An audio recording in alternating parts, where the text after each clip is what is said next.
Good morning and good evening. Hold on. Oh, ew. Purple.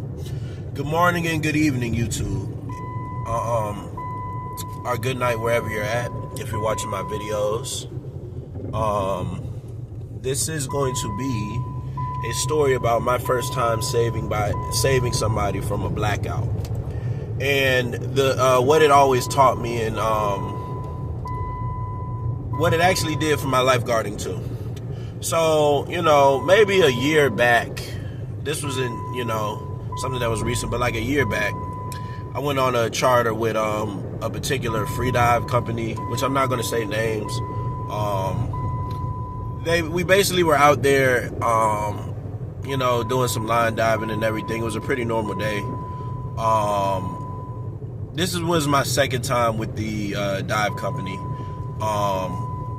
I really hadn't been working a consistent schedule, so I actually finally had time to free dive. And I decided this time to pay for a charter and, go out, experience, and meet a couple of new divers, yada, yada. And cool thing that day is I got some lionfish.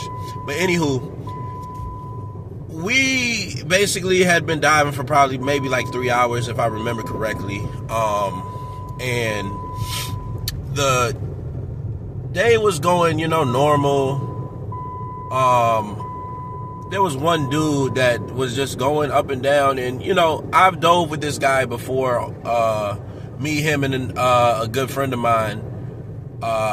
They're both good friends of mine. We've dove before together, so I always knew this guy could do some pretty decent PBs or anything. He's in great dive shape, and you would actively think somebody like this would never be in a situation like that. You get what I'm saying? So, because you often look at people thinking that they can free dive, or you've seen them free dive, you never really think that a shallow water blackout can happen to them. And, although it's told, when you go a couple years free diving and, you don't run into that problem or that situation, you kind of get lax. And actually, I didn't know, but this was going to be my first day experiencing something like this. And I'd been warned about this through great instructors like Bob Finnock, Nate Lesnar, Lindsay, top three in my opinion, in my heart. But like, you hear about these things and you generally know. In 600 feet, your destination will be on the right. Ignore that. Wait a second.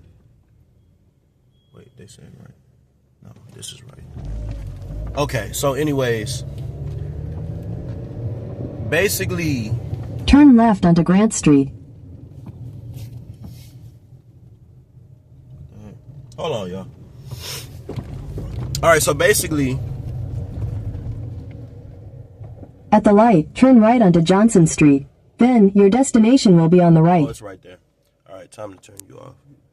All right, so basically, long story short,